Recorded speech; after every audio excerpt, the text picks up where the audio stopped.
Good afternoon and thanks for joining us. I'm Judy Simpson. The return of the common loon on Vermont lakes and ponds is a wildlife success story, but it wouldn't be possible without the state's Loon Conservation Project. The project is led by the Vermont Center for Eco Studies and its chief partner, the Vermont Fish and Wildlife Department. In 1987, the birds were on the state's endangered species list. They were removed in 2005. As Rebecca Gallen tells us, the Loon Conservation Project has meant a more secure future for the birds. Right now we're hearing a bird here. It's a spotted sandpiper. A lot of birding we do by ear. The call of a loon is unmistakable. It's very familiar to anyone who visits Vermont's larger lakes. You become so used to them and listening to them, you can tell the difference in their call, and they have quite a personality. Linda and Bob Tucker spend a lot of their time on the water. The Ludlow couple are avid kayakers and regularly visit a number of the lakes in southern and central Vermont. They enjoy the exercise, but are usually paddling with a purpose. He's actually the Loon Ranger, and I'm his assistant. So yes, I go when I'm needed to different places, and he gets me into positions that are really strange, like swimming across the lake to get an egg out of a nest because he can't get close enough with the kayak. You know, that sort of thing is my job. The Tuckers were recruited by friends to volunteer for the Vermont Loon Conservation Project about 20 years ago. We had seen loons, heard loons, as we ran around Lake Echo in Vermont. We didn't really know what, we were always asking, what is that? And finally we saw some. Loons return to Vermont from the New England coast at the end of winter. They start nesting from May to mid-June. The birds are easy to find and watch because of their distinctive black and white coloring, and because they spend most of their time on the water. And we watch them through the summer until they learn to fly, and right up until they leave just before ice. I've been out when there's ice around Lake Nineveh and out there with them, and the little ones are still there. The parents have left. The little ones leave at the end, just before ice sets in. They seem to know because it's only a couple days and there's ice. So I've watched them from the beginning to the end. When the Tuckers got involved in the project, the loon population in the state was facing a crisis. They were put on the state endangered species list. Throughout the 80s and early 90s, they were trying to figure out, okay, where's the bigger problem? We put out these nest warning signs to attempt to try to give this island a little bit of space where the loons would nest. Eric Hanson knows loons. Takes about a month of incubation. Both male and female share in everything, whether it's nesting, chick rearing, feeding the chick, doing everything. Their behaviors are pretty much identical as far as amount of time spent. When the chicks hatch, they can actually swim within hours. They leave the nest right away. They're done with the nest, pretty much for the rest of the summer.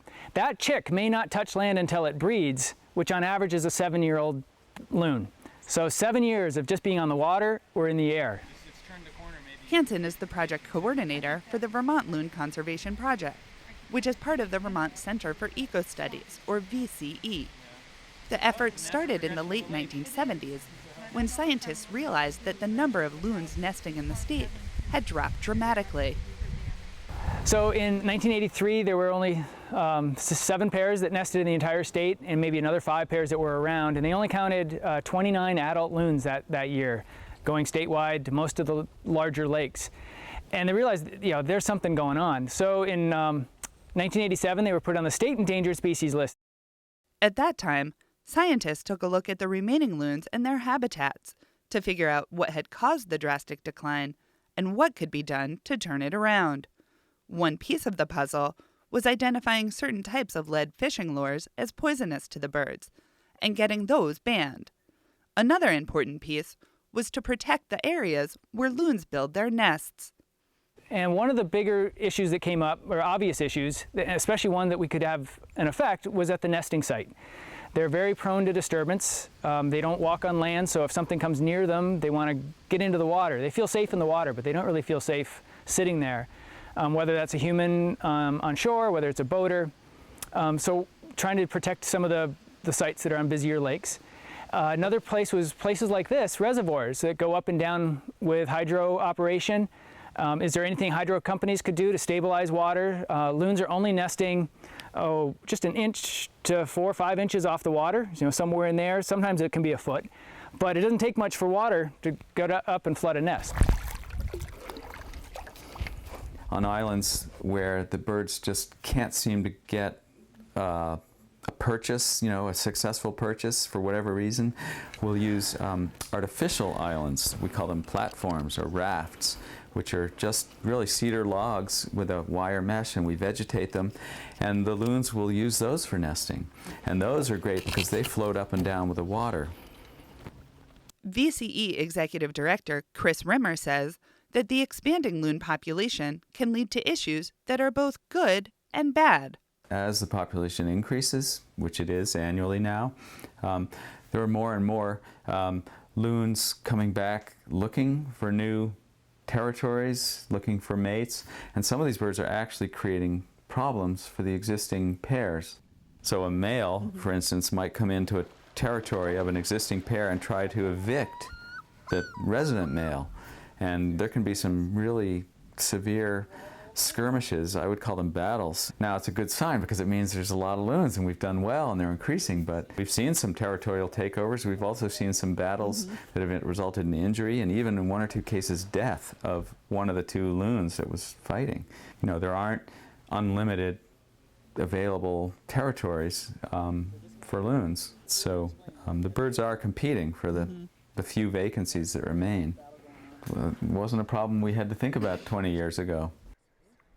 Scientists with the VCE say that a thriving loon population needs clean lakes, healthy shorelines, and a good food base. And all of those things are present here in Vermont. Over 80 pairs of loons have attempted to nest in recent years. But that is not enough to ensure long-term success. Along with the increase in the loon population is an increase in their interactions with humans. We've done our job. The loons are back. We've changed our name. We're now the Vermont Loon Conservation Project. We're no longer the Vermont Loon Recovery Project. So that always begs the question, are we ready to pack up and leave and move on? For some species you can do that with. For loons though, their habitat overlaps almost entirely with our recreational habitat. We like where we like to boat, where we like to picnic. And so there's always this sort of conflict, or potential for conflict. They're on reservoirs that are going to go up and down. So for at least half of our sites out there in the state, we're going to need some sort of management, whether it's nest warning signs or whether it's the rafts, or at least keeping tabs on them a little more closely. The group currently has placed a number of signs on lakes around the state, indicating loon nesting areas and asking people not to disturb them. Raising awareness has also raised a sense of protectiveness in many places. This pond is pretty well utilized by a lot of fishermen. There's a fisherman just coming in here. And yet these loon have been able to bring off youngsters over several years.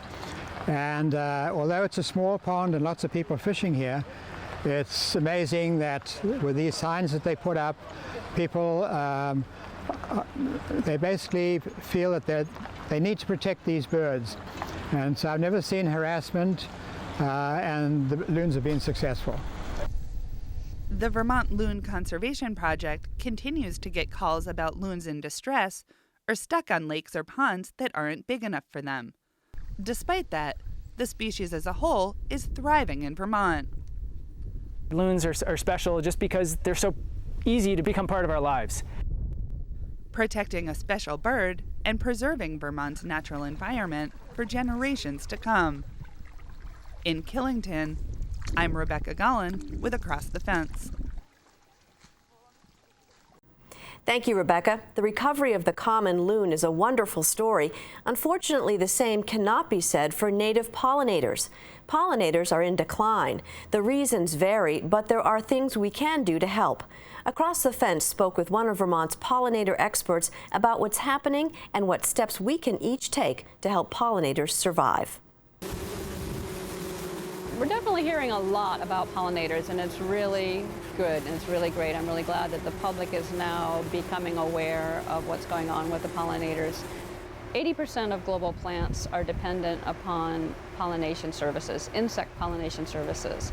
So imagine if we lost 80% of our species, what would we have? And it wouldn't be just about we humans, but the whole biodiversity of all. Think of all of the wildlife that is dependent upon fruit production, and the pollinators themselves are actually food. Most of our birds in their will feed their babies, larvae stage pollinators. So think of the whole bird population as if we didn't have pollinators, if we didn't have the insect population, we would not have, and the scale just continues to go up. Our biodiversity would just die.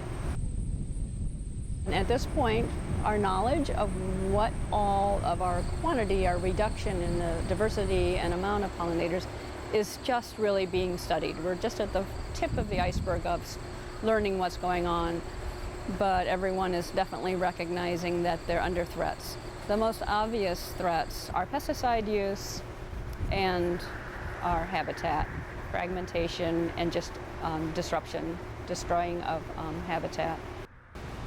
How could a decline in pollinators affect Vermonters? Let's talk about our farm here, Riverberry Farm. Without pollinators, our strawberry production would be pretty abysmal. We wouldn't have much for strawberries. Same with our raspberries. And then some of our crops, like we were talking about the tomatoes, we definitely rely upon pollinators. We just open up the sides of the greenhouse and hope for the bumblebees to come in and help out with the pollination in there. Certainly with our eggplants and peppers, with our melons, without melons. Our squash plants, all of the squash family is dependent upon a specific bee. It's a squash bee, it's a native bee. It's not something we introduce or manage. It's something we need to have in the landscape so that we can get all of our squashes, both the summers and the winter squashes. So yeah, we wouldn't actually be able to have much food production if we didn't have more pollinators. So it's important on our farm that we try to maintain habitat. We're trying to maintain habitat within 300 feet of every portion of our farm, because that's what we consider a reasonable flying distance for bees. So, some can go several miles, but some can only go a short distance. So we're working to try to create this whole mosaic, sort of corridors and patches of habitat within our farm. What does pollinator habitat look like? So when you're talking about pollinator habitat, and like almost any sort of, when you talk about the ecological services of any animal, you immediately get into the habitat needs, which would be then, there's kind of like three major prongs of that. There's their food, their water, and their shelter. Most native bees are ground nesting, so they like loose, pliable, like sandy or light soils. If you don't have loose, pliable, open, bare ground, you can consider putting in a sandbox, creating a sandbox, maybe 12 to 18 inches deep, and just pick your length, your size of it, and put it in a spot where it doesn't look like a kid's sandbox. Because you really don't want ground nesting bees interacting with people. They're generally not super aggressive. Most of them are solitary. They nest individually. Bumblebees will have more complex nesting sites, and they're really attracted to like mouse dens, old mouse dens, or any kind of cavities. The other 20–30% of native bees are going to be looking for hollow-stemmed or pithy-stemmed plants like raspberries, elderberry, sumac. So keeping a lot of those native wild areas. Anything else that you want people to know about what the problem is or what the solution might look like? I think it's really exciting, the idea of people getting out and just starting looking, paying attention. It's like, instead of taking this attitude towards insect, what is that insect, and I don't want it in my landscape. It's like, what is that insect and what's it doing? I wonder if it's actually pollinating that plant, or see it nibbling on a leaf. What is that pollinator? What is that plant? Is that a native insect, and is it eating a little bit of my native plant and it's getting nourishment? That's keeping it alive. Changing our aesthetic about our landscape and thinking of it as a habitat not just for us, but habitat for all kinds of organisms will be such a change in our attitude that we will learn to love looking at the life that we create in our landscape. Our thanks to Jane Sorensen of Riverberry Farm in Fairfax. And thank you for joining us. I'm Judy Simpson. I'll see you again next time on Across the Fence.